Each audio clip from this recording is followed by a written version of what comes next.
Well, hello there. I'm Ophira Edut from the AstroTwins with a special episode of AstroTwins Radio from our On This Planet series, where we focus on global issues from a human perspective with, as always, a pinch of astrology. Guided by the principle of as above, so below, we believe that what's happening with all the other planets is inextricably tied to what's happening on this planet.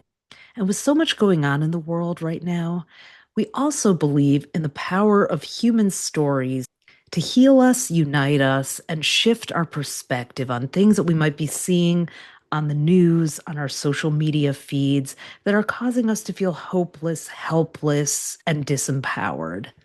In this special episode, we're focusing on Iran and the Middle East in a conversation with a longtime friend of mine, Neda Sarmast, who has a really unique story. Neda and I first met in 2002, a prior year of the horse, interestingly, in a transformational workshop that brought people together from all backgrounds, all walks of life to discover their human potential.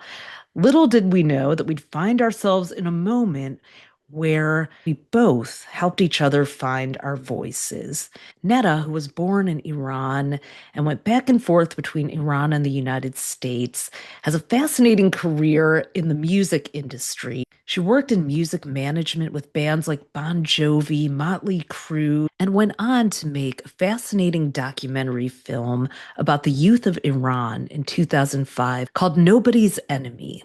In the early 2000s, she also was part of a documentary of a group of people who had been impacted by 9/11, Muslim, Jewish, American, Middle Eastern, traveling across the Sahara Desert together for 2 months.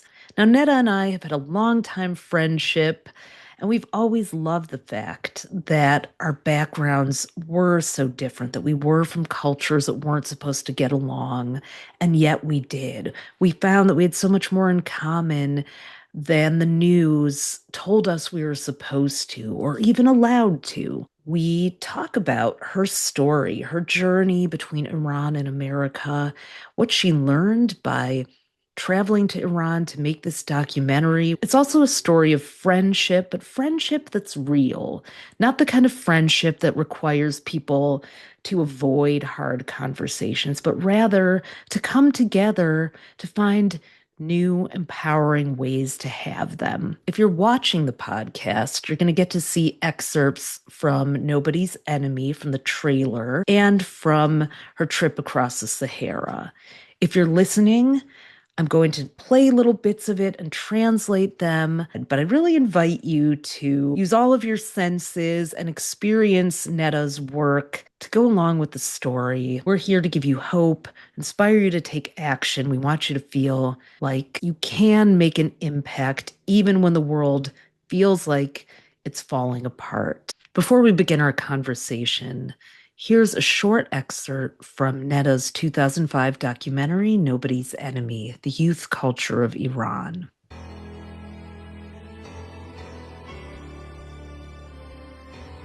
مثلا من یادمه موقعی که 11 سپتامبر اتفاق افتاد، من یادمه که چقدر تحت تاثیر قرار گرفتم. یعنی اصلا یه بغضی اینجام گرفته بود که داشتم خفه می‌شدم.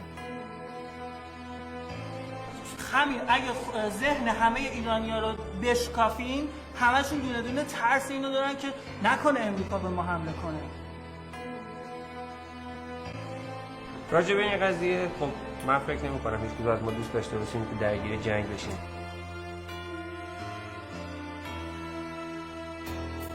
گوش بده تا بگم به تو نیتمو، دارن از بین میبرن هویتمو، تاریخ خاک سرزمین آریایی داره فریاد میزنه تا ما بیایی. یه سوالی که از من همش میپرسن، میگن چرا ایرانی‌ها اینقدر از ما بدشون میاد؟ منم میگم نه، ایرانی‌ها از شما بدشون نمیاد. اولین چیزی که میگم Many Iranians love America. They all want to go there. آره که ما مردم امریکا رو با دولت امریکا یکی نمیدونیم. This notion that the United States is getting ready to attack Iran is simply ridiculous. Having said that, all options are on the table. مثل تشنگی یک گندم به آب حس نم بارون بوی خاک مثل تو مثل چشم پاک بوی خاک وطن عشق تو توی قلبمه خوندن از وطن حس منه عشق من خاک میهنه ایران. Iran is Ahmadinejad to the Western Hemisphere. What you see on the news is all crap. On the contentious issue of Iran's nuclear program, Ahmadinejad said there was no going back. نه نمیدونم افراطی مذهبی، نه دیوونه ایم، نه مثلا تروریستی. مثل تشنگی یک گندم به آب حس نم بارون بوی خاک مثل تو مثل چشم پاک بوی خاک وطن عشق تو توی قلبمه خوندن از وطن حس منه عشق من خاک میهنه ایران. پس حالا وقتشه بشنوی که ایران وطن من همون کشوری که شما آمریکایی، ما ایرانی، ما مردم باید با همدیگه رابطه داشته باشیم و موسیقی یکی از راهاشه. یه اتحادی بین مردم به وجود بیاد، یه چیزایی رو ما از اونا یاد بگیریم، یه چیزایی رو اونا از ما یاد بگیرن. کوروشتا کتیبه حقوق بشر همینه که دارم یه غرور قشنگ به ایرانم و به تاریخ وطنم با خاک همین سرزمین آمیخته بدنم. این ربطی به نماینده نداره، مردمن، میتونیم قلبمون رو به هم نزدیک بکنیم. This is America and this is Iran. We are one.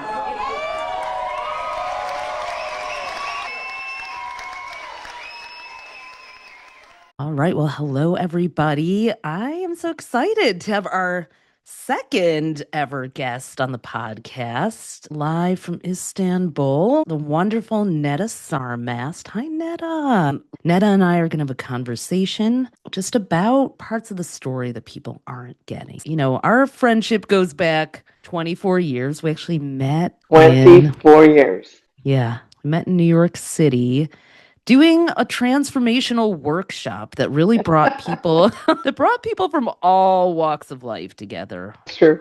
How many people were in that room? I think it was about 150 or 80 or something. Yeah, we met in this intensive weekend workshop about finding what your voice in the world was. What was your contribution in the world? And I got to tell you, I was fighting that. I was really fighting it. I didn't want to go. My friend Bob was telling me about it, and I was going through so much in my life. I was at a transition work-wise and you know, just trying to figure out what's going on in life. And I just felt like every time I was stuck, I would call my friend Bob. He would have the answers. He would make me feel good. He would give me some new insights or make me look at things in a different way. And I always used to say it, and he goes, well, just go to this program and just go to this program. So I was like, yeah, but I get why you did it. But that was always my thing. I know everything. I know why you did it. But that doesn't mean, which was actually one of the best things that I did, because I learned that I know nothing and you can have a lot of experiences. And one of the things that I learned was actually not to assume so much, which helped me a lot, you know, after that throughout my life, and not to be so finite on everything. Mm-hmm. So I may have certain views on something today. And as a human being, we live, we experience, we grow. And maybe what I thought about something a few years ago, to the core, to the things that are important to me as a core, they're the same, because that's our character, that's the fabric of our personality. But when it comes to certain outlooks, you know, to understand and to realize that maybe as you learn new things and as you live life, you may want to change your opinion and shift your opinion. Maybe you learn something you didn't know before. And that's something that also I learned over there. Totally. And I remember in this particular class, it was like the second level of this program, everybody had to share. And that is, so here we are from all different walks of life, but everybody has to get up on the stage and say something about kind of like what they think gets in the way of them being fully expressed in the world. And I remember like dreading it. That was like my worst nightmare. But I remember you, Neda, getting up and sharing your story about how you were born in Iran and, had to leave because of the Ayatollah's regime in 1979 that started, and how you ended up in LA working in the music business, managing these heavy metal bands. I'm just thinking, this woman is so freaking awesome. You spoke with this conviction. It was actually a couple of years. We had moved to US a couple of years before the revolution, 76, 77, a couple of years before that, and we came to New York. And it was only supposed to be a temporary stay for educational purposes, and at the same time to see if my English can get better, my brother's English can get better. I couldn't speak a word of English. All I knew was my dad left me at the elementary school, and he's like, "I'll come and get you later." And I was like, what am I? Wow. My dad took me to elementary school, and he just said, "We're just going to go talk to them." And then all of a sudden, I see him going towards the door, and I was like, "Where are you going?" Like, no, I'll be back. I'll be back. And I sat, and it was in Denver, Colorado. And it was my first experience. And I had all these children. This woman came up to me, the teacher. She made me sit in the corner, and she gave me this coloring book. And she was like, "Okay, you color," while she was talking to everybody else in the classroom. And I had no idea. And then as soon as she finished, which was very weird, like it was looking back now, it was the perfect school, actually. The students were sitting there in their beanie bags, and then they would have these sliding doors that would change classes. And now all of a sudden it's a history class, or it's a very interesting school. And all of a sudden these kids come up towards me, and they sit around me, and they start talking to me, and I have no idea what they're saying. And I was just like, start painting. I didn't know what else to do. And this woman's talking to me, and I had no idea what she was saying. All I knew was yes, no, hello, goodbye, and thank you. And I used them in various, times. I had no idea which one was correct or what, but I just knew that those were the things that I knew in English. So somebody will say, "Who's your father?" And I say, "Thank you," whatever, those words that I knew. And they put me into this English tutoring department, I guess, with the school. And I put on these headsets, and they started teaching me English. And within 6 months, it was such an incredible system. And I always said, one day I'm going to go back to that school. And actually I remember the name, that it was Eastridge in Denver, Colorado. And I said, one day I'm going to go there. And I say, years later, I got paid to give lectures at universities and a commencement speech. So from that point, looking back to not having a word of English, and it was that school where it started it off. And I always wanted to go back and sit to them and just hug them and say, "Hey, this is where I started, and thank you. And look how far life has, brought me from that girl who couldn't speak a word." And she kept telling me, "No, it's not shit, it's sheet. A sheet of paper." And I'm like, "Oh, I know how to do this. I can speak fast now, so I can say a shit of paper." She's like, sheet. You were left at an elementary school too. I didn't know that, but I was almost born in Israel, which makes also our friendship unique. My parents met there. My dad was a refugee from Bulgaria. They sent me to an Orthodox Jewish yeshiva for kindergarten and part of first grade, and decided I wasn't getting a good enough education. And my mom pulled me on a sled in Michigan in the snow one February day to this elementary school and dropped me in there. So I didn't know we had that in common too. We had that in common. It's an adorable story because I can see little Neda there, but also I really do think that this is what has shaped you. And, I didn't have to speak a new language, but I went from an all Jewish, hyper religious school, and we weren't really that religious at home. We were not Orthodox, to a secular public school where there were no other Jewish classmates, maybe a couple, but it was mostly black, white. And then because of the Iran-Iraq war, we had a huge wave of Chaldeans, which were Christian Arabs from Baghdad, come over to Detroit. We soon had the largest Arab population outside of the Middle East.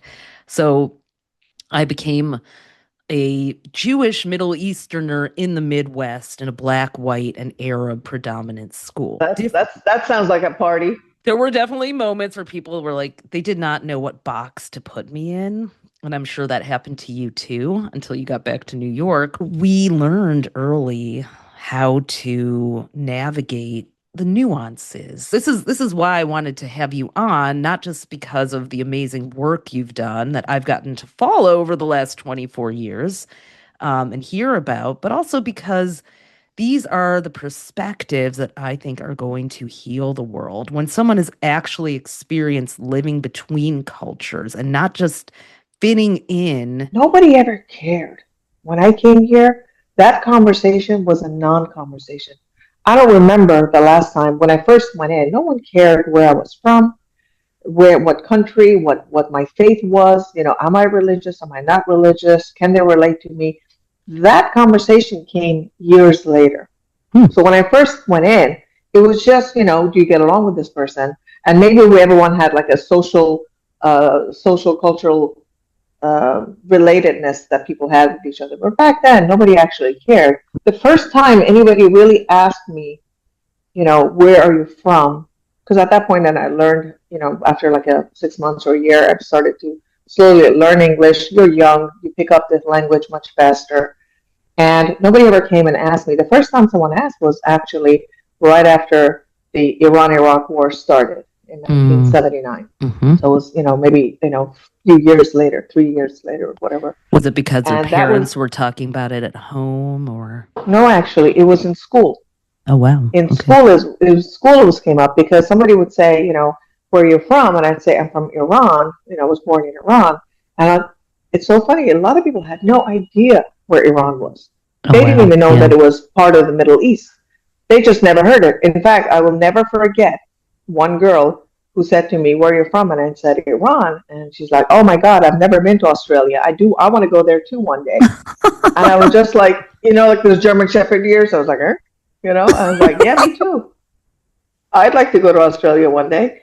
And so they had no idea where it was. And then suddenly, when they realized where it was because of the hostage crisis. Yeah. And it was because everybody in the news was talking. And even then, I didn't really feel too separated from people because by that time I had friends. We were talking. They knew me. I was a familiar friend in the community. They knew me where I lived. They knew me at school. We had neighbors. So, I was a safe friend that was around. Yeah. But I do remember one day in 6th grade when I went to school, and on 2 different occasions, there was a note on the table, on the desk where I usually would sit down, and someone said, go back to your homes. And I had no idea what that meant. I didn't know what it was. Then I saw a note sticking in my locker, you don't belong here, go out. But I got to tell you, there was so much love and friendship that even those moments wasn't a strong, telling moment because I knew it was just like somebody trying to be a bully. I didn't see it as this movement of people are going to start hating me. It wasn't that. When I would say I'm from Iran, most people had no idea what I'm talking about. So I'd say I'm Persian because Persian was an older name. People had heard it. Persian rugs, Persian cats, Persian culture. I would say, where you're from, I'd say I'm Persian, which is what still to this day a lot of Iranians refer to. There was a point when one day I was at this hotel bar having a meeting, and somebody asked me, they're like, oh, you look, where you're from? And I said, I'm Persian, to say, just to make it easy so they know where I'm from. And he kind of looked at me and did a little wink. Don't you mean you're from Iran? When that happened, it was a moment that something clicked for me. And I said, this guy thinks I'm hiding the fact that I'm Iranian. And that moment, I made a promise to myself that I would always say I'm Iranian, and then I would say I'm Iranian, I'm Persian. And I met people who, during the crisis, during the hostage crisis, during the war in Iran, I literally met men and women who introduced themselves to me as American or European or Italian or something, or Greek. And I said, you're Iranian, aren't you? Yeah. And I said, why are you hiding the fact that and I get it. There was a fear I get that, but at the same time, I was like, you're such a good human being. You're such a good person. You're smart. You're educated. In fact, you should say that you're Iranian. Yeah. You should let people know so that there is no fears, because then you're representing something that maybe they're fearful of, or maybe they hate you without knowing you. But let people know who you are, which is another reason why when someone said, oh, you work with rock and roll and you're cool, you're hip, you're doing this. And I said, yeah, I'm also Iranian, I'm American, I'm the best of the both worlds. And because I want people to say that, don't let just propaganda and news and people with an agenda identify you and speak for you when you can do that for yourself. One of my favorite Martin Luther King Jr. quotes is that love is the only force capable of turning an enemy into a friend. And you're speaking to that familiarity. I could relate to that in my own way so much because I have this weird name. I couldn't hide either because I would have had to change my name. That it starts with the name. What kind of name is that? Where's that from? So I was so used to that, having to explain my name and then being confused for my twin sister. So I'd have to explain her name. And interestingly, I'd often get people would ask me if I was Arab. Did not know what box to put me in between my name, my features. Didn't know what the hell to do with us. But because you're kids, you also vibe, like you're saying, on personality. And you and I are lucky. You're an Aquarius with a Sagittarius moon. I'm a Sagittarius with my sun in the 11th house, which is Aquarian. So Sagittarius and Aquarius are the global friendship signs, which is why we have so much fun together too. And we're also into marketing and PR. You do that professionally. I have to do that as I've built my brand. I've learned, like, if you liken something to something that people already know and love and that's familiar, and then introduce something unfamiliar, you work in rock and roll. They love rock and roll. You're Iranian, Persian. That's unfamiliar, but it's now linked in this friendly person who works in something that they are really emotionally connected to and love. It's like a bridge gets built in that moment. Absolutely. I do believe in that. I do believe that there is kismet, as we say. Everything happens for a reason. There's no accident when people meet each other, especially when, friendship can go on for almost 3 decades, which has been at this point for us. So you had a chapter of your life in the music industry. And then after this class that we met in, where we found courage to really bring our voices into the world. Remember that story? Do you remember that story when I walked in? For your listeners, I'll tell you the story because we're at this class and, it was very intense and everybody was sitting there and there was basically coming face to face with your own identity and who you are and what your stand is in the world and what your possibility is and how to walk into that possibility. So it was very confronting for some people. And anyway, I go to the restroom and then I come back and I see everybody. I'm seeing everybody. I'm from behind everyone who's seated. And then I just see you standing in front of a couple of hundred people in the middle of this room. And then on the stage, coach, the teacher / coach looks at you. And as soon as I walk in, they're like, stay right there. And I was like, okay. And I stood at the door, which was far away at the end of the class. And I don't know what you guys were talking about. And he goes, tell her what you just said to me, but make sure she hears it. And I was just like, all right, what is this one about? And he goes, come on, Ropi, speak to Neda. Let her hear it. And then you started to speak about who you are and your existence in the world and what your potential is and what your possibility is in life. And I had to hear it, and not only hear it, be convinced. When you said, this is who I am and this is my potential, this is my possibility in life that I'm inventing for myself and my life, and you said it to me, and he's like, Neda, did you hear that? And I was like, no, not really. They're like, speak it, believe it, speak louder. So your theme for the rest of the course was that by the end of it, we had to go back and forth because you were so polite and you were so soft-spoken that he was trying to get that out of you. Yeah, he made me yell. And he made you yell it. And then I said, okay, I heard it. And he goes, do you believe it? I'm like, And he goes, you got to say it again until I believe it. And then you just looked into my eyes.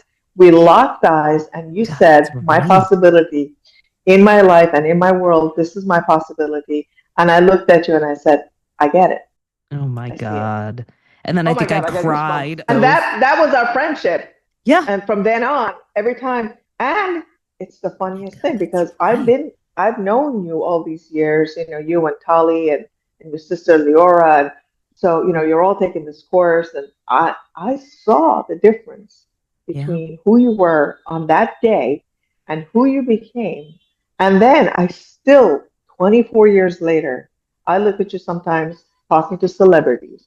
You're over there talking on television. You got your own program. You're a successful astrologer. You're on Vogue magazine. You're doing this. You're speaking. And I just laugh and I'm like, that was that little pipsqueak mouse that couldn't speak. Look at her now.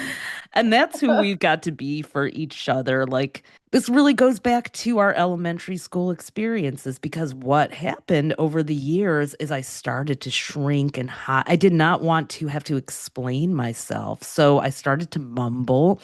I started to speak softly. I started to just like, just don't bother me and ask me where my name is from. And then if I tell you, you know, like I got called, you know, so many names. Oh, and it just didn't make sense to me. It's so much more in common with our Middle Eastern neighbors, and there was division there. I didn't know where I fit in. So that literally was maybe and is one of the most important moments in my life, when that coach, I remember he was like making me yell, say it so she can hear it. You have to say, hi, Neda, too. Like, he made me say your name. And everybody, like the 100 people sitting there, had to like go louder, louder until I said it. And it was like, oh, but from that moment on, I had my voice. You switched. And then we went and did karaoke because I was so embarrassed. I was like working in music business going at that time. It was like, so I'm like, oh my God. You loved it. You were all about the karaoke. And I'm like, I'm coming, but I am not singing. I did. I don't remember. I sang Donna Summers on the radio. And you went on to do your documentary out of that, Conviction and Courage. But I love your music industry stories. So let's talk about how you ended up there, because I feel like that is such a bridge to Nobody's Enemy, and how you ended up where you are now too.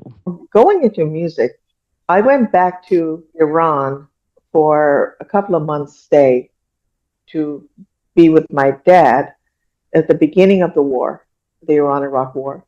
And what I thought was going to be like a summer holiday stay turned into almost like, you know, a year and a half. At that time, I think I was about 12 or 13. Believe it or not, I still kind of mix up some of the year. I changed like 12, 13 schools in my life.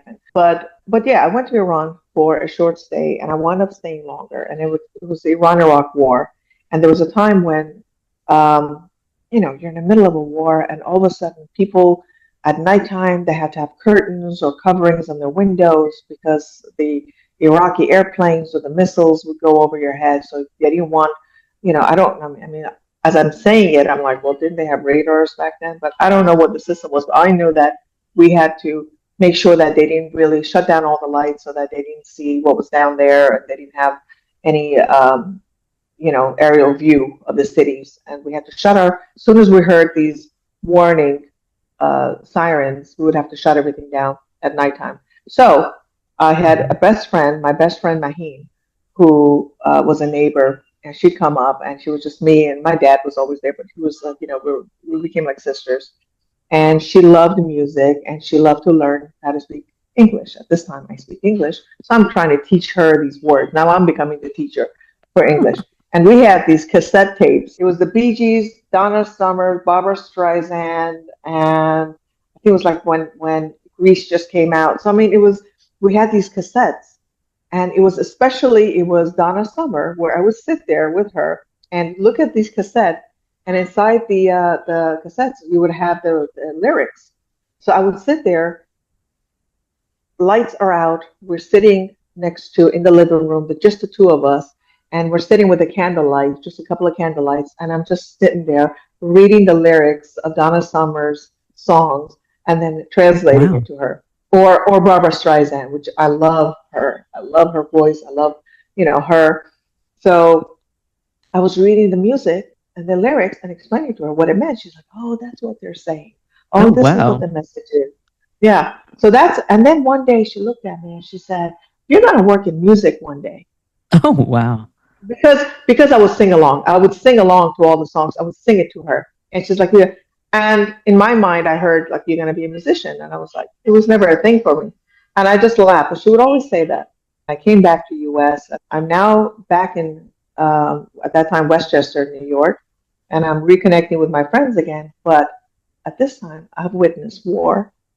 I've witnessed living in another culture. The conversations were very different. My friends were all talking about lipstick and boyfriends, and I couldn't relate because it wasn't, it wasn't my conversation with them. And I was just like my very best friends. I was just sitting there, just kind of becoming an audience on the table, just listening to people talking and saying like, missing my friend that I just left. And there wasn't social media back then. There was no telephones. I think once in a while in Vienna, we had to put a coin in. And the machine was like, everybody was doing this, that if you put the coin in halfway, or if you put the coin in for a minute or something, just by the time they pick up the phone, it's enough for you to say hello, but then you get disconnected. Yeah. And I would just call to my family, my grandmother, my friends, and I would just say, "Hi, it's me, bye." That was it. Oh, wow. So that was our connection before, what now is so easy, social media. So when I went back to the US, I missed that, and I miss my friends. I wound up going to live in Los Angeles. Then from New York, I went to LA on my own, which is like, that's a whole different And how old topic. were you? Like 16, 17 at that point? 15. 15. Wow. Yeah. And basically my educational system and how many times I've changed schools and classes, and they wouldn't accept these records, and I had to go get new records, and then I had to, miss a school year. Then I skipped a school year. It was just, there was a lot that went on. I was writing letters to my best friend. And at that time, the one day I just started seeing that the letters aren't coming. The letters stopped coming. And one day I get a call finally from my dad, who was in Iran, because he went back to Tehran. And he said, he gave me the news that unfortunately there was a bombing. And apparently, because she was such a grade A student. And the whole idea was, I'm going there. You're going to take the test. You're going to become grade A student. Then you're going to be able to, come to America and go to college and go to university. We'll go together and we'll stay together, and the friendship will continue that way. So that was the whole plan, and the separation of the friendship. And my dad called and said that unfortunately Maheen apparently has died in a bombing, but not through a bomb. From what I heard, the story that was given to me, which is now a bit conflicting because I've heard different versions of the story at this point. But the story that was told to me was that she actually died as a shock. Her heart stopped and she had a heart attack. She was 15 years old, and that was my best friend. So at this point, I'm in the US. But so that's the topic of music and my connection with her through music. So a couple of years later, I'm back in New York. I'm living in New York, and I start working at a restaurant, and I started becoming a hostess at different places, and I started working at a place called Metropolis. Columbus, I remember that place. Upper West Side. It was on Upper West Side on the 80s, like 81st or 82nd Street. Mm-hmm. So you had all these celebrities. So I was very young, and there was, and I still remember, there was the owner. His name was Donald Zuckerman, and the manager / partner, Mindy Birnbaum. I'll never forget those two names. My people. So Mindy, your peeps. And so Donald and Mindy were wonderful. And I remember one day they came to me. They're like, "You're very young. We're going to turn you into assistant manager." It was a very big restaurant, very well-known restaurant. It was a very trendy restaurant. It was huge. And I think it sat like, I don't know how many, few hundred people. And it was all the celebrities were there constantly. And they said, "We're going to turn you into an assistant manager, but don't tell anybody because you're too young and they're not going to respect you." And I said, "Okay, great," because I was such a workhorse. A lot of Iranians have like really strong business ethics, as far as like, you have to, when it comes to work and business, you don't sit back. You gotta show up, and you gotta, be responsible. And they saw that, and they said, "We're going to turn you to manager." And meanwhile, we had people like Billy Joel, Christy Brinkley that would come in there all the time, and you had all these celebrity singers. And one day, fast forward, they called me into the office and said, "We're going to Chapter 11. We're going to close down, and we just want to let you know if you have a place, we'll start looking. We know that you're so young and you're living by yourself, so just giving you a little heads up, but don't tell anybody. just yet. And it happened so fast. It was like a matter of like a couple of days later or something. And I said, I don't know anybody. And I was just like looking. And then Mindy said, we really like you. And she was sitting with Donald. And she's like, we know a couple of people in the music business. Let me see what I can do. I'll make a couple of calls and see if we can find you a job or something temporarily to work in an office or something. And I was like, anything. I'm living on my own. I'm paying my own bills. I had no other income. And I said, whatever you can do, I would appreciate it. So they set me up for a conversation to go in, and I had no idea what that meant. Music business? What does that mean? How do you make money from music? Music is what people listen to every day. There's money in that? I just, zero idea. And they set me up for a meeting. I go in and I meet with the office manager. Her name was Sheila Klein, another one of your peeps. Yeah. And she's there, and she's very nice, but she was busy. And it was a small boutique office. There's about 7 people that worked in the office. And they were looking for a receptionist. And so I sit there with Sheila, and she said, okay, well, that was nice. Okay, nice meeting you. We'll call you back. 2 weeks later, I haven't heard from her. I call, and she's like, okay, give me some time, another week. And finally, I just said, I'm so sorry, Sheila. Miss Sheila, I'm so sorry. I need a job. I need to make money. And I really, really need this job. If you're looking for someone still, give me, I need this opportunity. So another week or 2 went by, and then she calls me up. She goes, okay, come in. She goes, here's the deal. You're too young. You've never worked in the music business. You've never worked in an office. You don't know the system. You don't know how anything works. I heard that you're really good with talking, and I heard that you're good on the phone. We need a receptionist, but you don't know anything, and you're too young. And I said, I need to pay my bills, and I need this job. I said, give me a chance, and I won't let you down. That was something I'll never forget. I said, wow. I just went out and said it. I said, give me a chance. I won't let you down. And give me a couple of weeks. So she said, okay. She calls me in. She goes, here's the deal. Nobody wants you to work here. I'm your only ally. I'm going to give you a 2-week chance. The bosses don't want you here. The assistants don't want you here. The Asians don't want you here because you're too young and you're too, you've never worked in an office before. I said, I'll prove them wrong. You give me a chance. She goes, don't shame me. Don't make me regret hiring you.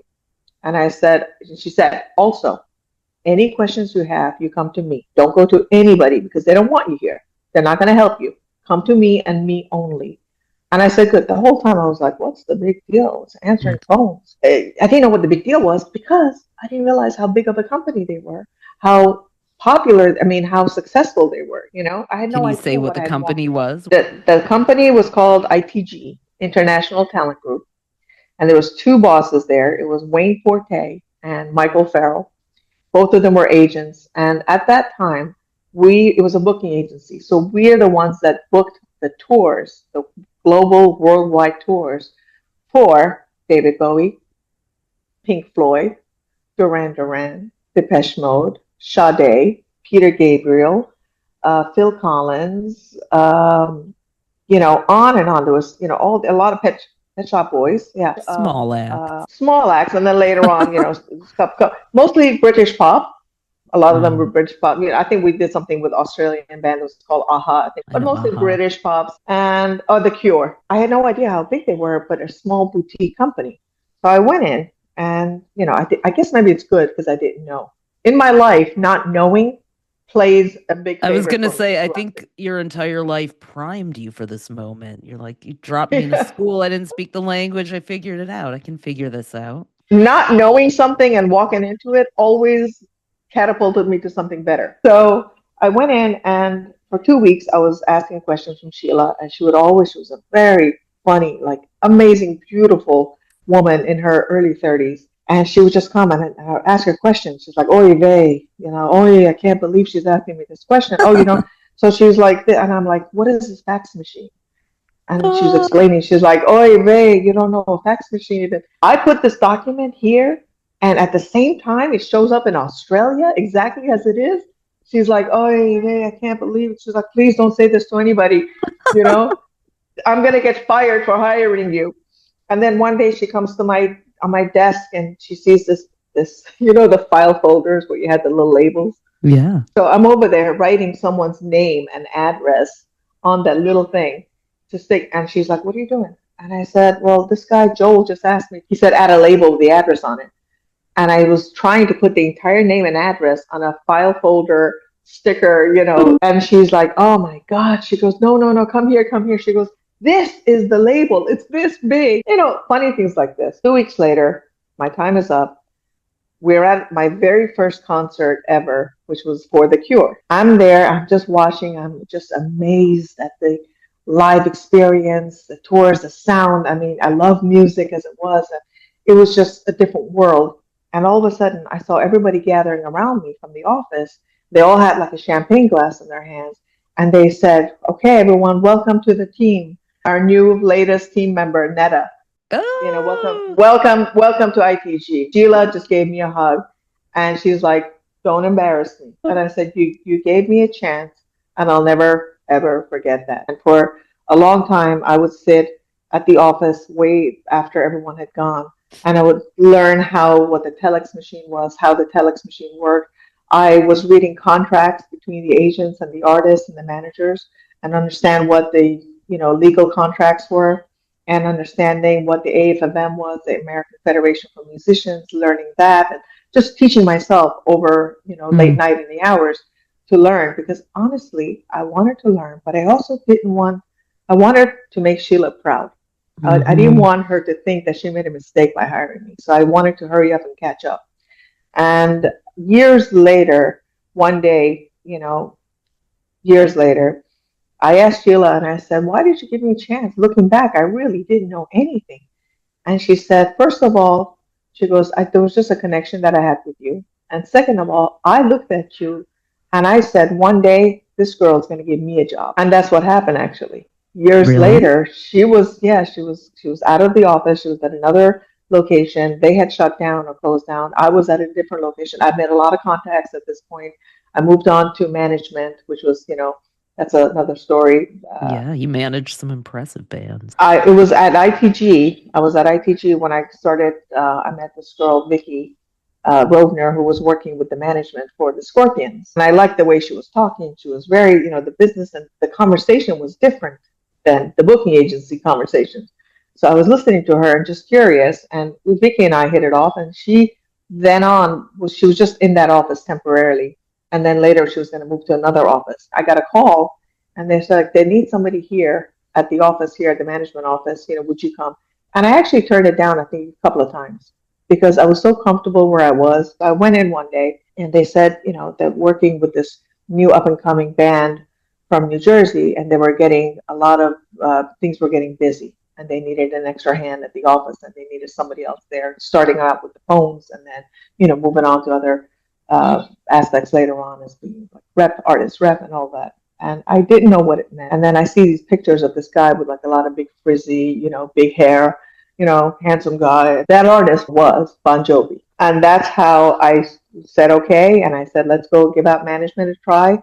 And for the next several years, I worked in the management office with artists like Bon Jovi and the Scorpions. We also had Skid Row. We had Motley Crue at that time. When I got the call, and I was able to actually repay the trust that she gave me, and she gave me my first chance in music. I was able to recommend her for a job that she was a good fit for, and she got the job. She was like my big sister / music mom. Sheila passed away from breast cancer, unfortunately, at a very young age. So she's been gone for many years now, but to this day, I'm still, a lot of things that I do, our code word or whatever it was between us is still in play.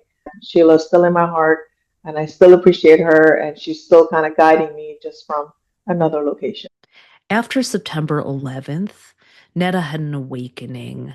It brought her back to memories of war-torn Iran in the 1970s and 80s. And reignited her desire to be a change maker, to create new dialogue. She decided to lean into her entertainment background and go make a documentary called Nobody's Enemy about the youth culture of Iran. You're at this pivot point moment in this workshop, you've had your success in music through this fascinating way that you ended up there. You've learned how to navigate between Iran and the US, but maybe you're feeling more American at this point in terms of the culture where you've been. And then comes the chapter where you go back to Iran and decide you're going to go and make a documentary about the youth culture. When you went back as a teen and were listening to music, to where it was in 2004, 5, how had that progressed? For years working in music and just living in New York and just being busy, it was the music business and it was a fun industry, but it was, you worked hard. And I could say, as fun and as great as it was, our working hours and our commitment was probably more than anybody that worked regular 9 to 5. It was not unusual for me to go to the office at like 9 in the morning and sometimes stay there till 8 at night, 9 at night, sometimes till midnight, sometimes just crash on the couch because we're dealing with time zones in China and Japan. There was a shower, at the office there. As a result of working so much and being so busy, I didn't really get a chance to go out and connect with other people than work friends. Everybody was work friends. I wasn't connected I didn't know any Iranians. I never knew any Iranian community things. I didn't even speak any Farsi at that point. It's been years since I spoke Farsi at this point. All my friends were just, my friends from New York and the music business.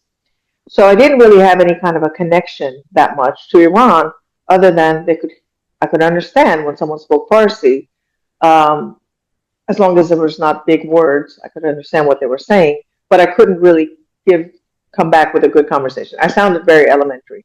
My Farsi was very, very elementary in speaking, and it wasn't, a major focus for me. I was just like a young woman in New York working in the music business and traveling through states and countries and having a great time and working in business. That was my life, but I got tired of it after years because I started so young. Now I've been in it for years now, and I've been there, done that, heard it, and it wasn't exciting anymore. In fact, I remember what happened to me was I was on a private jet on our way to Cannes, and I think it was the Hilton sisters, and then we had Bobby Brown, the makeup artist, her manager, and the owners, and all these like celebrities on this private jet. And we're on our way to France for a big party and I was working at that time with a friend of mine, Jill Siegel. She was doing PR for an artist. And so I said, okay, so I went to France with her as this artist was going to do a performance. And I'm sitting at on the airplane in a private jet with food, service, celebrities all around me. And I'm looking out the window and I was just saying, I am so bored. The conversation was boring me. The topics were boring me. I was just looking and I just laughed and I said, God, anybody else would love to be at my seat right now. So many other people belong here at this seat. And at that moment, something switched again and I said, this chapter is over. I don't belong here. I don't want to be here anymore. I don't want to have these conversations. I want to do something different. And I didn't know what that was. That was the reason why I went to these courses that you and I met at. And you kind of thought about this for a long time. I remember you were like, I don't know what I want to do next. But being the Aquarian, you couldn't stop thinking about it until you landed on it. I'm still the same way. Any major move takes a long time for me as an Aquarius. I overthink it and I think it and I come up with every single angle of what could go wrong. Didn't know what was next. As you remember, my identity was this business. For years now, I've worked in not just the music business, but I've worked with the biggest names and the biggest artists around the world. Well, that must have been a lot to think about. The logical side of you is like, were you crazy? Why would you throw that away? You've achieved so much. Yeah. How can you turn that into the next thing? But as it turned out, that happened. There's probably somebody right now listening to this, and they may be at a point in life where they don't know what's next. That time of not knowing, which is where I was at, it was difficult because, we really were the biggest badass music, management company in the world at that time. Everybody Mhm. respected us, and we were a very small core group, and it was very known by everybody that not everyone gets a chance to work at this company. You don't get a chance to go sit with the head of Universal or, Sony Music and all these people in meetings and have them, you've got, the Clive Davises of the world. And back then it was Ahmet Erdogan. Funny because I'm in Yeah. Turkey now. So it was very obvious that this is not a job that you leave. And if they turn their back on you, then who are you? What is my identity? If I'm not this company, if I don't have this big name, this big banner of company behind me that is backing me up, and doors would open for me. I was Miss New York. Every single club, bar, private lounge, every event, every concert, they knew me. That I'd walk in, I'd call anybody. I know on all these exclusive places that nobody had even access to. I would call them in the last minute, get this person on that list, bring them here. I You remember going to know, the Plaza Hotel with you, like, oh, I'm sitting at the bar with Heather Locklear because you had managed yeah, I Motley forgot Crue that. with Richie Sambora. It was like Yeah, 2002 yeah, or yeah, three, and she's yeah. like, "Oh, hey!" And then we went up to her room at the Plaza, and I was like, I just remembered "Wow, that. yeah!" I was like, I "Holy just crap, remembered this that. room is huge." If that's who you are, Yeah, how do and you if you leave know, that? and the office, they could see it because I didn't have that same feeling. I didn't have that same energy. I didn't have, they could see that I was just not happy. And it was just, it just came to a place where I needed to go figure out what's next for me because, I started at such a young age and I wanted to, and I didn't really have that much of a youth because I was just constantly working all the time. Where everybody else was out there having a good time, I was too, but it was for business, it was for work. And Yeah. because I was so always told that you're too young to do this or that you don't have the experience, I always felt, and because I live by myself, I always felt that I had to keep it together. I can't mess Mm-hmm. this up. If I mess this up, then I'm really going to crash badly. I can't let this go wrong. I can't mess it up. Mm-hmm. Also, I can't make my family, my dad, my mom worry about me. I want them to know that I'm okay so that they don't have to worry about me. So I was always something behind me, just making sure that I was doing the right thing and I was working, I was busy and being responsible. So, but Mm-hmm. I wanted out and I didn't know what that meant. And I was scared of losing my connections. I was scared Yeah. of losing my friends. I was scared that, I would no longer be Neda who, because I was always Neda McGee, Neda this, Neda, all my Mm-hmm. friends were music business people. And so it was kind of like you're part of this clique and a very high level group of, like A-type personalities Yeah. that you trusted each other and you knew each other. So who am I if Right. I'm not that? Who am I if I'm not the music person again? Or the music, who am I if I don't have these people to go to or to speak with and and that was a very tough time. And I couldn't Mm-hmm. figure it out. And that's when my friend Bob told me about these classes and I went in to try to figure out what is my identity, what's next for me because I'm not happy, and what would that look like? At that same time, meeting you and trying to understand what my potential is, what my possibility in life is, what that would look Mm-hmm. like, and talking to people and really feel that I've got this amazing group of people that'll remind me who I am, even at times when I forget it. And that's when you have strong, powerful friends that love you around you, you being one of them, Yeah. because we're going to have moments when you fall down. They're going to have moments when you doubt yourself. And my friends were this amazing, powerful group of friends who really cared for me. And we were there for each other just in case if I slid down, they wouldn't let me. They were like, you've forgotten who you are. We haven't. We're not going to let you forget. This circle of influence, you were there. You were 100% there for a big portion of that. So this circle of influence allowed me to feel comfortable to go and explore who I am and what's next. At the same time, we're in New York and it's 9/11 Yeah. and the buildings come down and of course life and the tragic and politics gets on the news again. And I was constantly watching the news. I was a huge news junkie back Mm-hmm. then. I still am, but a lot more different. I go to a lot of alternative routes now to get the real news. But back then, I was just glued to the TV. It was CNN and BBC and just just see what's out there, listen to the news. 9/11 happens, politics comes up. All of a sudden, people are, again, just like back when I first came to Yeah. America, conversations came up. Are you a Muslim? Those Right. conversations came up again. And I started to now, as a different person, a few years older now, started to remember those days. And I started to see the shift in people, the trust. If someone's from the Middle East, are you Muslim? Are you Jewish? Are you Christian? What level Muslim are you? What level of Christian are you? What kind of Jewish are you? Are you a Zionist? Are you Jewish? Are you a real Jew? Are you a fake Jew? Are you this? All these topics would come up. All these things that would, like, I hadn't heard any of this stuff for years. Yeah.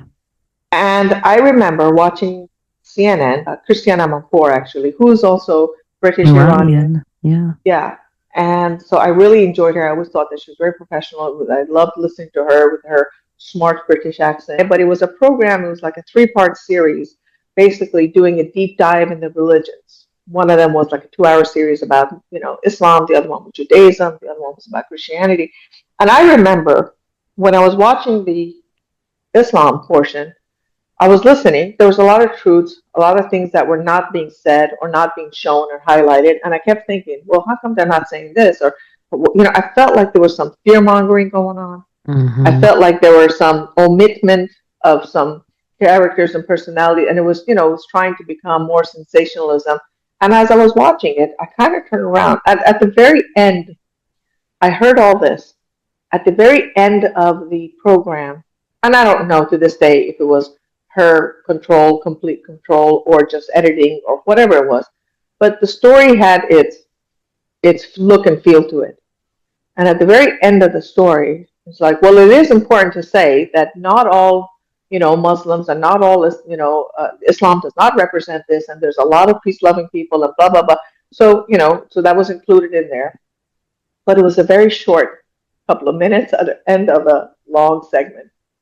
And I remember sitting there and I'm like, God, I've been talking and I see what's happening in Iran and all these young people there.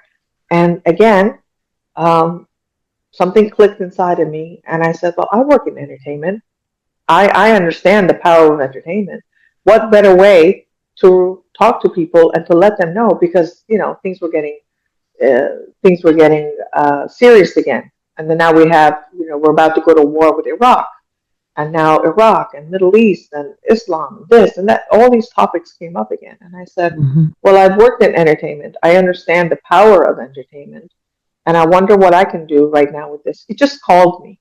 Yeah. It just was a moment you were like, how can all of my backgrounds come together? So what did you see going on with the youth in Iran? You were in New York at this point, but obviously your family and friends, and you have a connection there. It was 2005 at this point. And in 2005, I make a production partners with Chat the Planet was the name of the company, this production company, and they partnered with me. And they were all about peace and dialogue with people, and they were working on this dialogue with the Iraqis and the youth people. And so they gave me 15 minutes. I said, listen, I'm not a filmmaker. My intention is not to become a filmmaker. I don't know anything about the world. I just want to tell a story that a lot of people aren't hearing right now. So I'm thinking about making this documentary, and I need some help with you guys. And the 15-minute meeting turned into 3 hours. We became partners. I said, I'm going to go to Iran. I don't know what and how. I don't know what it is as far as technicals and cameras and this. But my intention was to show the youth culture of Iran, because I saw that they are young, they're vibrant, and they don't have any beef with anybody. Westerners, they don't care if somebody is Jewish or Christian or American or European. They have no beef with anybody, and they're not being heard. And the people were constantly showing the news. The talking heads were creating this fearmonger about Iran and the Middle East and Iranians. And I just said, well, it doesn't make sense. The people that I see, the people that I know, don't say this. They don't act like that. They don't feel that way. And they're not the minority. They're the majority. How come the majority of these young people or the people are not getting their voices heard? And when it does, it has to be something with fear-mongering or separation of how we differ from each other and why they think this way. And I got really upset. And I said, okay. And then There were war drums with the potential of something happening with Iran. Mm-hmm. And I said, well, I remember the Iran-Iraq war. I remember what happened. I remember people dying. And I remember my friend died in that. And I said, I was too young back then. Now I can play a role in it. Mm-hmm. And I didn't know how or what. But I knew that at this point, my upbringing has been with entertainment. And I said, I'm going to fight this narrative with its own sword, which is entertainment. If they're going to show one side of it, fine. I'm not saying it's right, wrong, valid, invalid, whatever. It's not the full picture because I'm not seeing it because I'm one of them and I'm not seeing the full picture. I have a chance now to go show the other side, which was the heart and soul of the people, the Iranian people, the young youth. And I went in, it was at the beginning of Ahmadinejad's elections, actually, which was, again, I didn't know anything.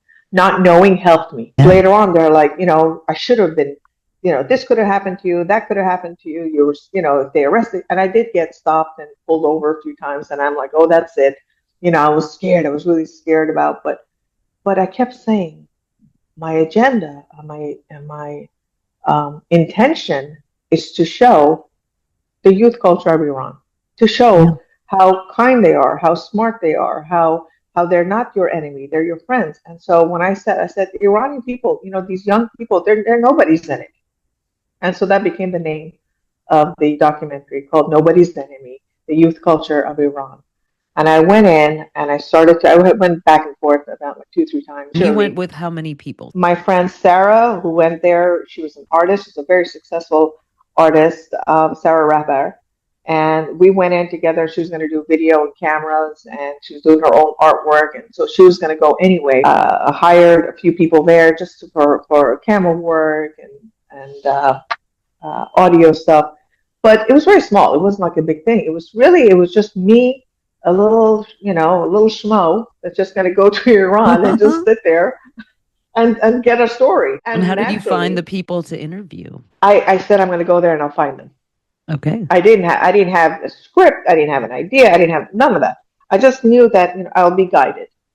And It wasn't like I didn't have a home for it. I didn't have a placement for it. It wasn't. I said, let me just go get the story and it'll reveal itself. I was in Tehran. I started talking to people in the streets, and some people didn't trust me. And they're like, "What's your intention? Are you gonna show us in bad light, or do you have a political agenda with what you're doing against Iran or Iranians?" And a lot of people didn't trust me at first. They were scared because they didn't know if I would. This was a big thing. They wasn't sure how I would edit their conversation to make it look like a message that wasn't theirs. And what kind of access at that point did the youth have to American or Western entertainment and pop culture? They had access to all of it. Mm-hmm. I was surprised because it was restricted and they had sanctions and they've been cut off from the world. Yet they were completely up to date in fashion, in music, in understanding with the film world. Everything was done underground. I think I remember you telling me that. Yeah.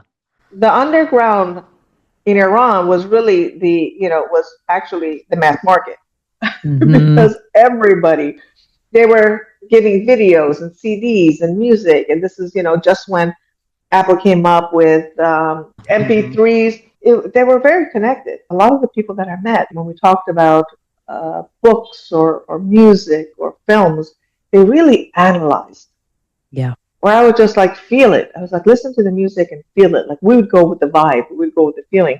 But Iranians, it was interesting. The difference was they dissected the song. First have to listen to it, then they'd have to translate it, then they'd have to understand it. Then if they didn't understand the isms, then they would go and try to find out what that meant, like the cultural aspect, the pop culture. Then they'd have to go and find out the bio of who it is. And then they would sit and try to come up with the meaning, because Iranians are poets. It's not unusual to get a taxi ride or go buy tomatoes and the guy answers you with a poetry verse. Wow. It's just in their blood. So, not happening here in New York, sadly. Who ended up through a series of all the twists and turns, meeting someone who was thought of as the Iranian Tupac. What happened was we had a booking to speak with a studio and a singer, and at the last minute they canceled. They got scared. They thought that they didn't know who I was, and I said, listen, I work in the music business, because I wanted to hear and see what's happening in the music vibe naturally. Yeah, what's it like? Of course. And there was a very vibrant music scene, and I was just curious about it. That someone had introduced them to me, and they canceled at the last minute. So I had, the camera guys. I had, everybody was there, and I said, all right, let's go have some cello kebab. We'll have some kebab and rice, and I guess that's a wash. We're not going to do anything, and we were just going to go and sit down. And then the sound guy, he called a friend of his, and he goes, well, I've got a friend of mine, and he's a rapper. And he's in the studio right now with his, then partner. And he just said it's okay. You're allowed to go in and record them and talk to them. And I was like, really? And then I looked at my friend and I was like, rapper? I can't imagine Persian hip hop. But we had everybody, and everybody was already working. So we went into the studio, and they opened the door, and there was this young guy with his partner, Mita, was in the studio, and they were working on a song called Bam, which was about the earthquake in Iran that had killed almost 50,000 people. He was just starting out, and he was so open and honest in front of the camera. I started to ask questions, and it's funny because when I look back now at those answers and the questions that we had, I really couldn't speak Farsi. My Farsi was very bad. Half the words I was using was English, and he was trying to understand what my question is. And so it was funny to look back, but I met him, I had the camera on. So the very first minute that we said hello to each other and went eye to eye was on camera. We had a long talk. He answered everything. He was very fearless. He was very open. He said everything that he wanted to say on his mind. It was very evident that he really cared about his people and the image and the culture. So I said, oh, crap. Now we're going to have to listen to his music. I'm like, I like the guy. He's a really nice guy, but now he's gonna go downhill, in my image.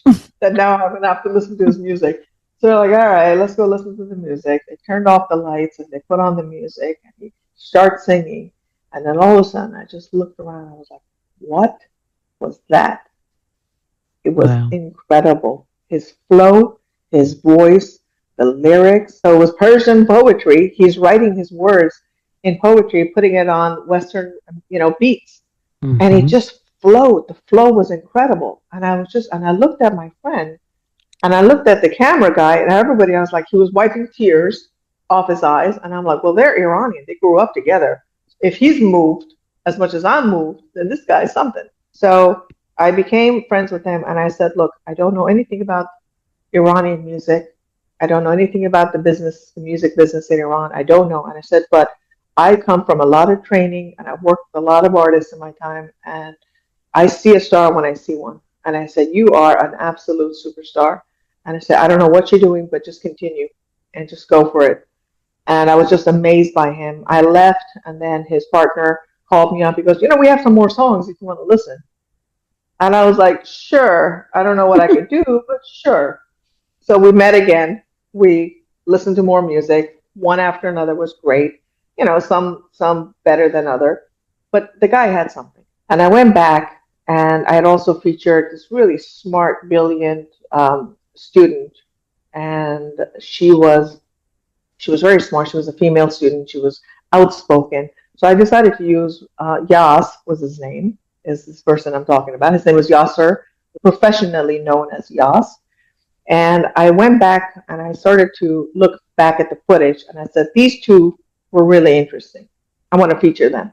So I take it back to the production office, and Lori and everybody says, like, who's this guy? And I'm like, I know, isn't he good? He's so good. They're like, yeah, like, can you be in touch with him again? I said, yeah. And they're like, well, let's focus on him. And I said, he's got a really interesting story. So I went back to Iran featuring him, featuring the woman, and just kind of, trying to get more footage, more B-rolls. And then that's how the more I got to know Yas, and I really said, look, I said, I've talked to some people, they listen to your music, and they also really like it. I'll try and help you. I don't know how. I don't know what it's supposed to look like, but I'll try and help you out and just get your voice out there and, use some of my training to see what we can do. I don't even know. How do you make money? How do you do business with Iran? And how do you even get your way? Persian hip hop, it was new. Nobody was doing it. No one took him seriously because they were laughing at him, saying it's just like you're just reading the newspaper on beats. And didn't he find it because his dad brought like a CD back from the U.S. or something from Tupac or something like that? Yeah. He has a very deep voice. That's why they started to call him the Persian Tupac. And they're both Geminis. And they're both born at the same day, like one day apart. And he had very social, cultural lyrics and music. He never used profanity in his songs. He really was just telling a story, his life story, his problems, his issues, and people reacted to that. But yeah, so that Nobody's Enemy wasn't even fully finished yet. Color corrections, the rights and the licensing and all this stuff was still, when I was invited to go to DC to speak about the subject matter at a conference. And after the conference, I showed a couple of small clips. After the conference, there was a line of people that came to me that had questions, and there were student body leaders who wanted to invite me to their university to speak and to show the film. I said, well, the film was not finished yet. They're like, it doesn't matter, just come and it's fine as it is. And I said, well, I'm not here trying to be a filmmaker. I'm not trying to get an award on this. If this is the opportunity to get the message out, let me do it. And that's how I got into the world, and a lecture agent found me. And he started to talk to me and rep me, and he started booking me at these universities and conferences and to show the film, to talk about basically how entertainment can play an important role towards cultural diplomacy and how we can connect people. And I started to realize that through these dialogues with people, there's a lot of fear. A lot of people had anger or fear towards Iran and Middle East. And that broke down, and they started to say, oh, they look like me, they talk like me, or they're doing music just like my music. You're being really modest, but Yas has millions of fans, and you and Yas created basically the genre of Persian hip hop. He's got fans all over the world, and that's because of your documentary. Because you said there was a vibrant music scene, but it was really underground. It wasn't like publicly out in clubs and performance spaces, right? Everybody had to like secretly gather to consume the culture. I went with you to London 20 years ago this May because you were on a panel and you were screening it. I remember being really moved by seeing the screening of it. All we ever see about so many cultures is the terrible news about the government, never about the people. So fast forwarding over the 20 years, like how has the youth culture, to your knowledge, in the arts and entertainment been changed by this or developed that you've seen? I mean, it's led by the youth, right? It's always the youth that they're fearless, they're courageous, they have energy, they're believers, they have hope about the future.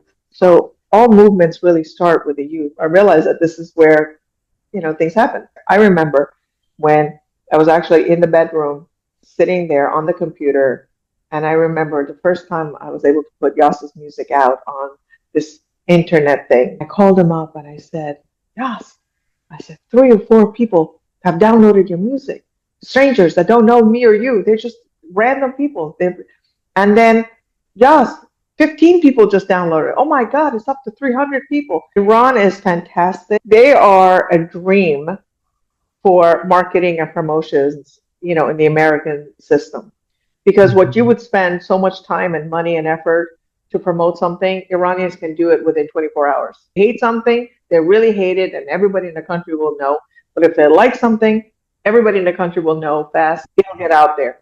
So it was very fast from when he just had his very first download to all of a sudden a few thousand people to now he's writing this other song to, hey, what's going on? Hey, who are you? Then I started making social media. Back then we had MySpace, and then we were working on Facebook, and so things escalated very fast, and he very quickly became a well-known name.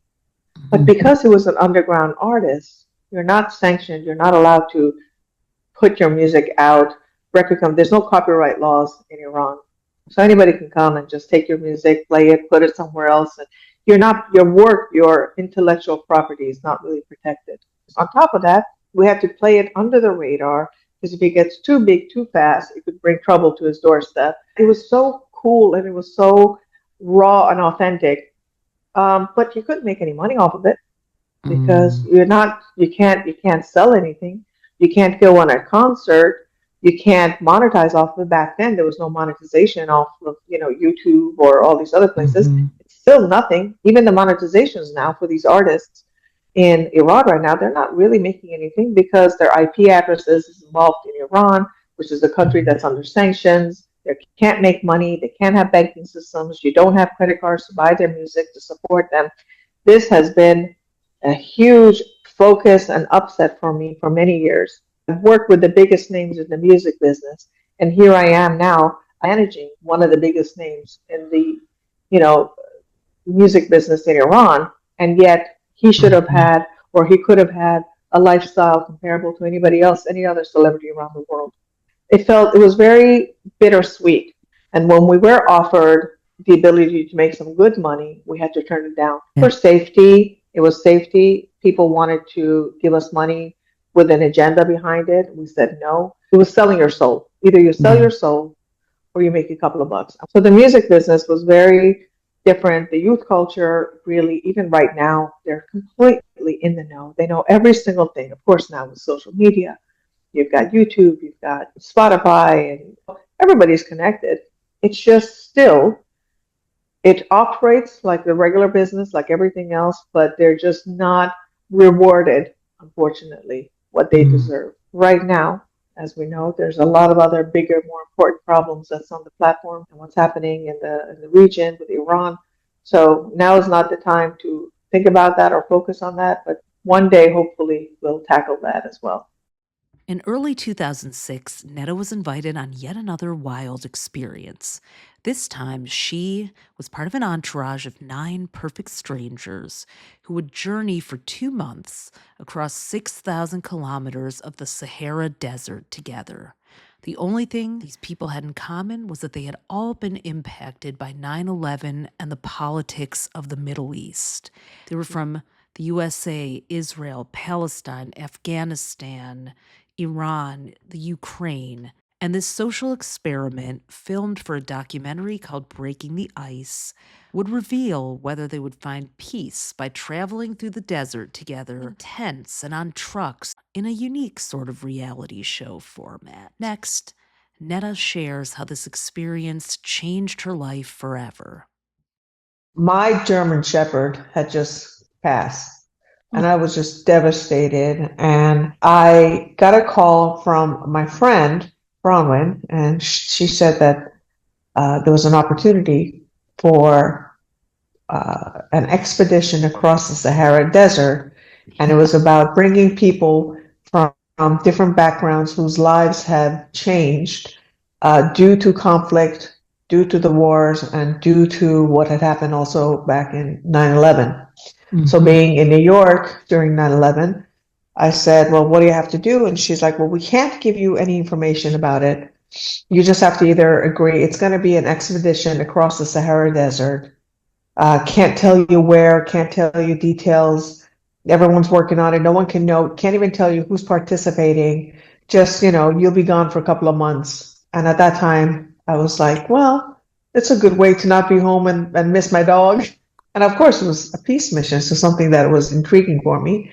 Didn't know. And I said, well, any information? She's like, no, you just have to get your vaccines and get your, shots or whatever else you need for the travel to go into the desert for a couple of months. Didn't tell me anything other than that. This conversation with you is making me realize how many times in my life complete new directions started with, I don't know where I'm going and I don't know where it's going to lead. So she said, I think you'd be great for it. I think it's right up your alley. It's the kind of things you're talking about. It's bringing people from different backgrounds. Well, who? I can't tell you. But where? Which country? I can't tell you. Just these are the dates that you're going to be gone. And I said, okay. And I signed the line and I signed the agreement. And I said, okay, not knowing maybe it's going to be an interesting adventure. Got out in Jordan. I realized that the trip took me to Jordan, and I met the people that were involved. There was a company from Germany, and then I just just watching, observing, saying, "What am I doing here?" And first time in Jordan, and we were going to go to Petra, and there was going to be like a training on, are we going to be okay with living in the desert and getting to know each other. And slowly I met about 9 or 10 other people. There was a Ukrainian soldier. And again, this is back in 2006 or something, 2006 or something. He was a Ukrainian soldier. There was an American colonel. There was the chief of the New York City Fire Department was there during 9/11. Obviously, we were there. And there were 2 Israelis whose lives were, one of them, her mom had passed away in one of the bombings in Israel. The other one was a prisoner of war who was also, a pilot. The other one was the body double for Saddam Hussein's son, which later on, of course, he wrote. The movie was made about him and his life, and there were a couple of books that came out about him. Then there was a Palestinian whose cousin had passed away, who was shot and killed due to the conflict and between Israel and Palestine. We had an Afghan doctor and also the Friday prayer leader in Palestine. Wow. And he was with us for a while, but then for the actual long expedition, he wasn't. He stayed back in Palestine. So we had a bunch of camera and crew people from Germany, the organizers from Germany, from US. It was, a total of 10, 12 people. And everyone's lives somehow had a story connected to the conflict between East and West. And me, being an Iranian American, had 2 different perspectives at that time of things that were going on. So it was interesting. Didn't know anybody. Sat there, were a little bit standoffish. And as soon as I sat down, actually, it was a funny story. When I saw the Friday prayer leader, with his full garb, and he was just, he was sitting there, and I said, so he's going to be there too? He's going to be traveling too? And he says, yeah. And I said, we're probably going to clash. He's probably not going to approve. It was just 2 women in the entire expedition.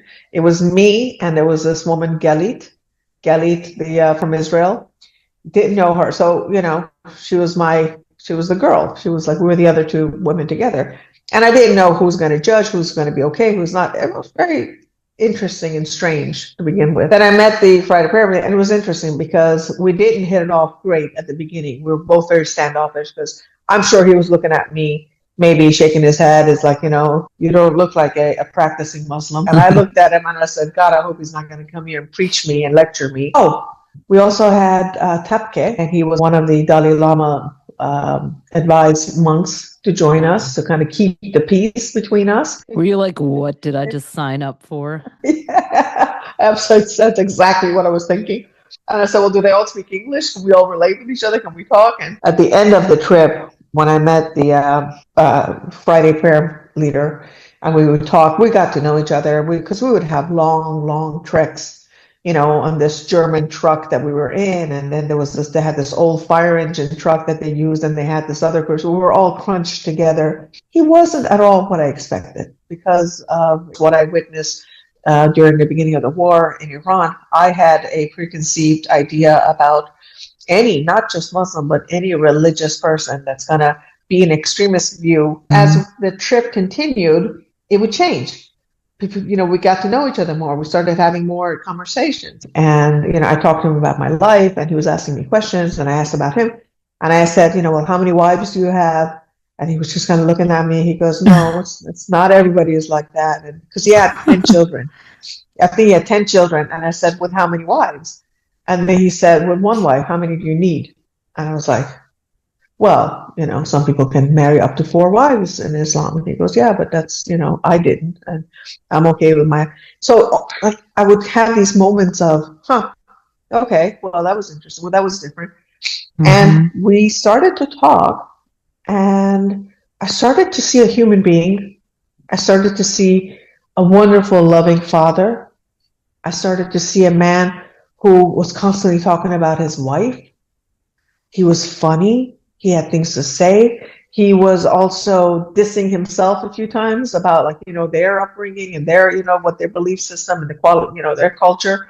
So I saw somebody that was just like us. Okay, like, even me who should have known better, even me, I had my reservation. I'll say this really quick. At the end of that trip, when we separated ourselves, he looked at me and he said, when I first saw you, I thought maybe you're not a good Muslim because I didn't see you observing and I didn't see you really becoming religious. He goes, but now that I've gotten to know you after 2 weeks, he said, maybe you're one of the best Muslims I ever met. He said, the core principles of being a decent human being, I saw all of that in you. Wow. And I turned around and I looked at him and I said, I will never again prejudge somebody based on what I see and how I think, or I think that he's going to be an extremist view. Because after meeting you, I saw that, you're a good man, you're a family man. You were very open, you asked me questions, you understood, even though you didn't agree with some of the things I said, you understood it. And we created at that time, in that moment, we created an authentic friendship, an understanding. Could I go and live with him on his daily lifestyle and, really? Maybe not. We're different countries. Yeah. Listen, after 2 weeks of living in the desert, he was, he had his t-shirt on and his sneakers and everything. I was looking at him. Everybody was dirty. And I looked at him. I'm like, you look like, I'm like, yeah, you look like you could like go on a stage right now and we'll give you a guitar and you'll fit right in. At the end of it, that's how we really all just started like connecting with each other as the person, the human being that we were. Those stories are the ones that get lost so easily in all the news. And this is why I wanted to have this conversation with you too. Now we're watching the news again. We're seeing people not know where they stand, how to take it. Should they be happy? Should they be upset? Should they be horrified? What do they even do? What's true? What isn't? And that is where the wisdom that you've gained from these trips you've gone, these idealistic experiences you've had, even if they were utopian experiments, like what can we take from that now? I always talk about someone's potential. And I used to hear that a lot in my life. They're like, stop putting so much focus on people with potential. Sometimes me with people that have reached their potential. But in my mind, I see people and they'll talk or I'll see something in them and I'm like, I see it. I completely see what your potential is. And because at the end of the day, I said, we're all equal. Did someone come up with a better upbringing? Did someone have a better chance? Was somebody more lucky than the other person? Could somebody raise their hand and give a hand the same way that Sheila did to me? You can get very emotional. You can be something that you stand up for. If it's something that's justice or something, you stand up, you talk about it. I get very excited about it. But really, deep down inside, I know I can't really change anyone. It doesn't work. But I didn't reach that solution or that conclusion until I was ready for it. My mom could have said something to me 100 times and I didn't hear it until I had to go through my lessons, through my life journey to finally understand it and hear it out. So many things happened in your life. They should never have happened to a child or anyone, innocent civilian, and they did. And what you did with that is, find creativity. Well, like you just said, yeah.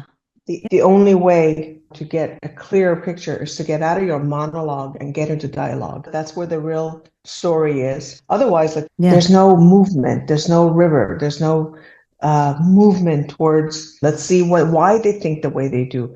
Where's that coming from? I'm an Aquarius, right? I sit back and you've always been so much this more is not positive. There's injustice going on here. I have to stand up and say something, even if I'm going to get, hated at the end. And you have the Aquarius gift of like the pause. That's what I've always admired about you. You're like, well, hold on a minute. Like you might seem deceptively giving everyone the benefit of the doubt, even the person that doesn't deserve it, which Aquarians can. You really can go into that utopian mindset. Whereas as a Sag, I'll be like, hell no, blah, blah, blah, blah. But you're still listening. You're listening for something that can connect and unify. And just doing that instead of quickly reacting into the polarizing argument, that's a real gift to be able to do that. And I think it's born of the resilience. My daughter's 15 now. I'm trying to imagine her living in New York City alone completely and going into an office and working. The Aquarian, I mean, first of all, we're always curious, right? As an Aquarius, you're always curious. There'll always be something about everyone that we can relate with. Yeah. That's why we have such a crazy, kooky circle of friends. I mean, I don't know if you remember my parties in New York. My parties were out of this world. There were some of the most eclectic people ever, and I loved that. Loved going to those parties. And of course, I love bringing them together, introducing them to each other. You know, I love networking. I love bringing people. But also, it's that thing that you're saying is, it feels like, you know, it's always like we're a live wire inside of us.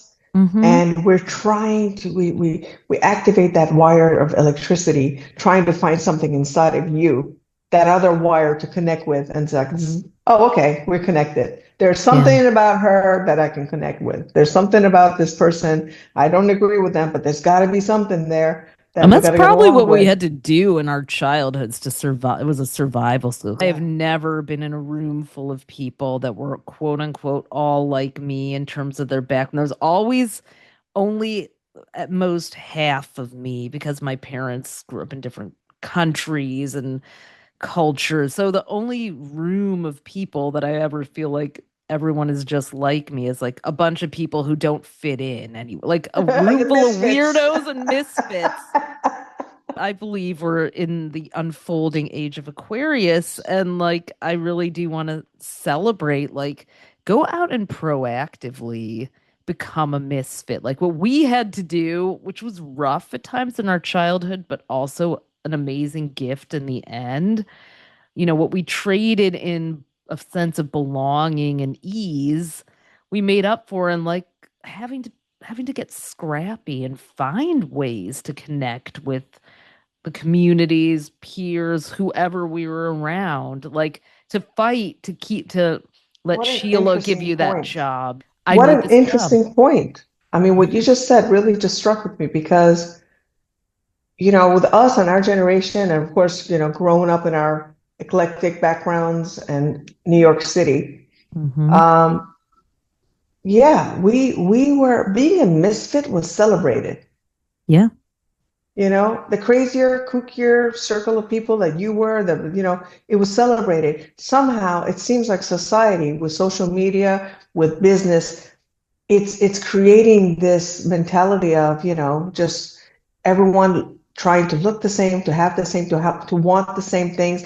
The end goal is to make a lot of money, buy a lot of expensive things, live in a great place, which is great. I'm not arguing. I'd like that too, for the record. You know, I have. Yeah, we spent a lot of time talking about our hair before we started recording this and complimenting each other's makeup. So, you know, this is the realness of what friendship Ain't nothing is wrong about. with that, sister. But it's interesting because we were misfits. I don't think misfits are celebrated now. You know, sometimes, you know, maybe be rude, or I don't know if I can say this, you know, if you're an asshole, you know, you're cool to watch. If you're an asshole, you can be a cool to watch, or maybe you'll get more views, or maybe you'll get, you know, I get the wow, or the wow factor, or the, you know, the cute. I get that.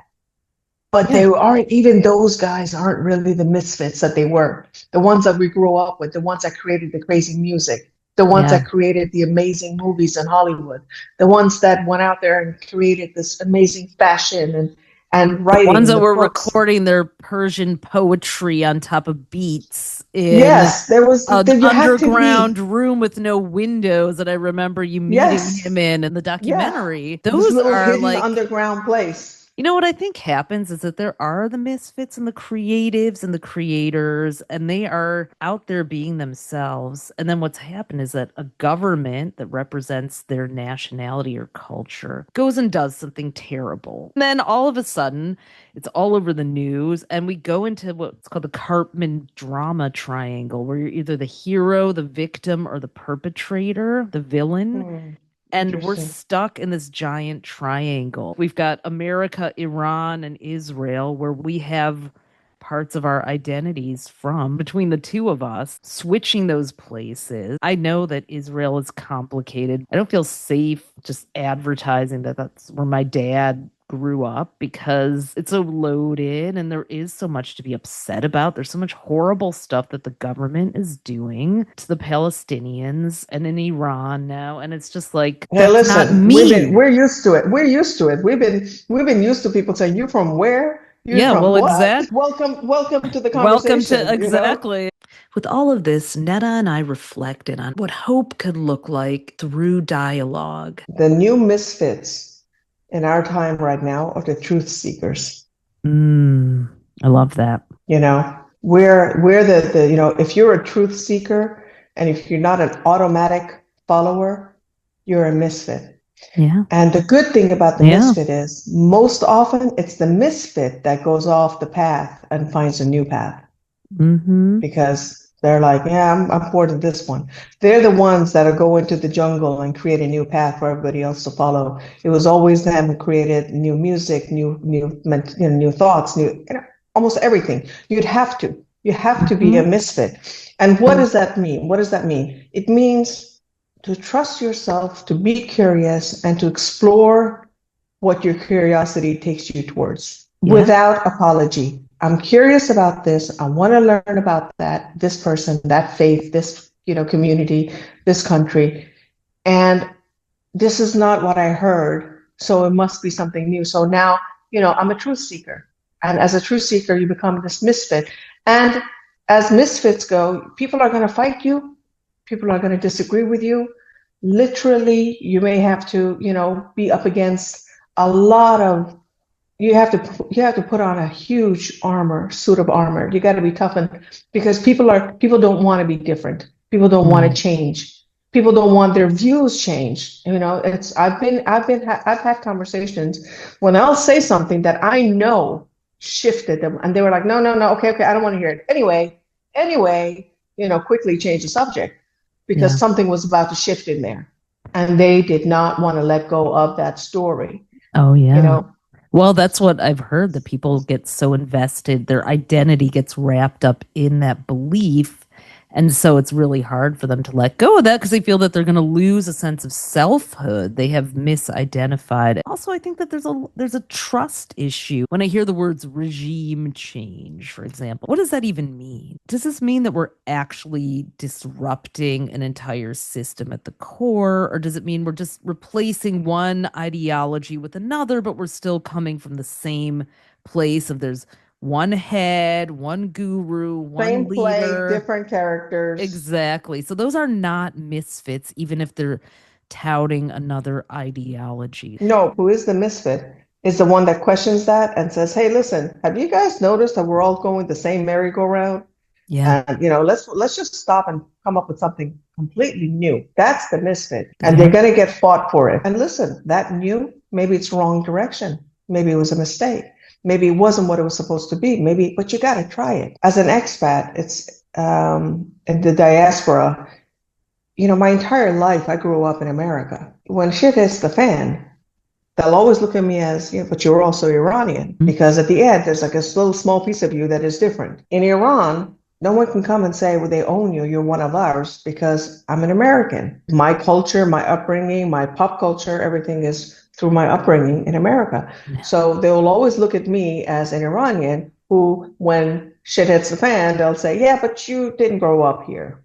Not just Iranians, but expats in any country around the world. We're always trying to find out, who do we belong to? And if you're a misfit and you're listening to this, turn that into your superpower if you haven't yet. Elevate the voices of other misfits.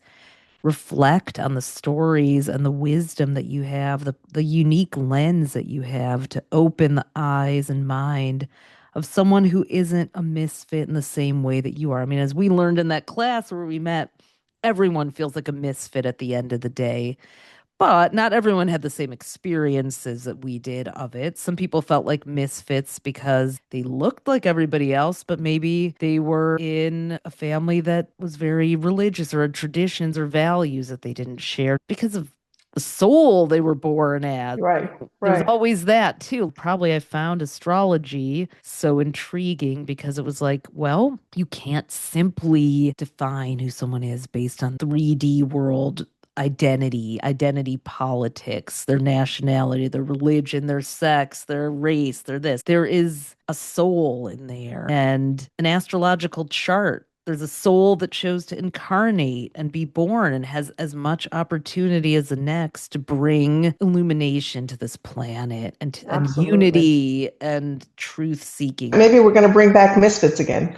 Maybe the idea is to turn on your Misfit button, you know, and it be original. Because, I mean, I don't know, is it just me, or does it feel like everything is becoming cookie cutter? It has. I mean, that's what the algorithm is supposed to do. It wants to know. This is what AI and large language models and it keeps you there. It keeps you there. That's the problem. It's like the pattern recognition. I mean, that's what astrology is. That's how our subconscious works. We are wired for pattern recognition. But when you have machines that are doing pattern recognition without the human soul, it's what you just said. It wants to keep us there, which will isolate us from each other. And we have to break that algorithm, you know, just like you did by going into Iran with your camera, with your curiosity, following serendipity, allowing yourself to be guided. And then you emerged. A whole world opened up for me. Yeah. I have all the astrology for it for anyone who's listening who's interested in that. Typically, our podcast is about astrology. And we did an episode on some of the astrology of Iran last week too, but like I didn't want this to be about that. I wanted this to be a human story of someone who is connected, representing it in the way that you do, but has also the unique misfit lens. Here's something that I just declared for myself as I'm talking to you. I want to be a misfit, and my new misfit is about pushing hate out of my vision, out of my heart. Right now, it's so easy to become I looking at what's happening in the news, what's going on with Iran, what's going on, you know, with the regime. Is it going to be a regime change? Is it going to be, you know, the monarchists are going to come in? Is it going to be no regime change? Is it America and Israel? You know, I have my opinions, and I get disappointed, and I'm disgusted at war. I've been talking against war my whole life. Many times I was celebrated for standing up and speaking up. Now some people are attacking me for why I'm still standing up and saying no to war, that's not the answer, because they're thinking that, you know, oh, you must be a regime supporter if you don't want this war. I don't want war. I don't want people getting killed. I don't want hatred to be the reason. I don't want to create more separation. And that's who I've been. I don't want to apologize for that. And I think with what you just said is my misfit moment is that I'm not going to let hate take over me, especially at a time like now when everybody is giving me a reason to want to hate something or someone outside of who I am. It's not easy. And I do get angry, and I do get upset, and I do get disappointed and disgusted at some of the things that I see on social media from all sides. But that's the possibility that I'm going to walk into right now, is to be a misfit and try not to follow the herd of people that just want to stay angry and be hateful. And you called it a declaration, and it's a declaration of independence from hate. Thank you, Neda, for being a friend, ally, and amazing Aquarius soul. Thank you. Thank you for inviting me. Thank you for letting me speak to your peeps. I would love to get more American, more English-speaking people into my page. And I would love for people to start dialoguing with each other. We'll share all of your links and all of the ways that people can follow you and connect with you. And at a time right now when it seems like the whole world's blowing up, there's bombs going off right this minute when you and I are talking. All of that is happening. Sometimes it's bigger than me. It's bigger than me trying to come up with what's happening and what the solution is and what's going to happen.